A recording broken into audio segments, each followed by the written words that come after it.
Ito ang K1 Defense Biscuit, bahagi ng K-ration ng mga sundalong Amerikano noong ikalawang digmaang pandigdig. Ginamit ko ang orihinal na recipe ng Quartermaster Corps mula 1,942.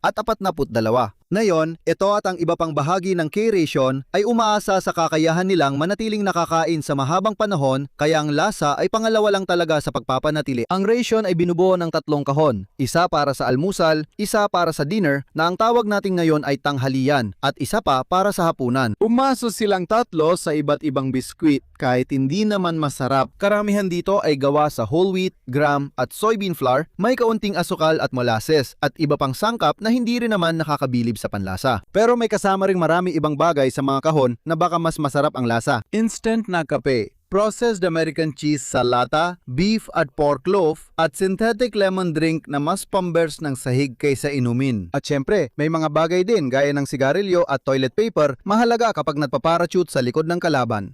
Sa katunayan, para talaga ito sa mga paratrooper ginawa. Karamihan sa mga sundalo sa harapan ng labanan ay napilitang mabuhay gamit lang ito kahit sandali, kahit ang plano ay hindi lalampas ng 3 araw. Pero may mga kwento ng sundalong K-rations lang ang kinain hanggang 1 buwan. Aminin ko, hindi ko kakayanin yon. Ito mga biskwit, hindi masama pero hindi rin masarap, mabigat at sobrang healthy ang lasa. Kung 2 lang nito ang kakainin ko sa 1 araw, ayos lang. Pero ito ang base ng bawat pagkain nila, hindi ko talaga kaya. Kung gusto ninyong subukan ang Defense Biscuits, ilalagay ko ang recipe sa tastinghistory.com.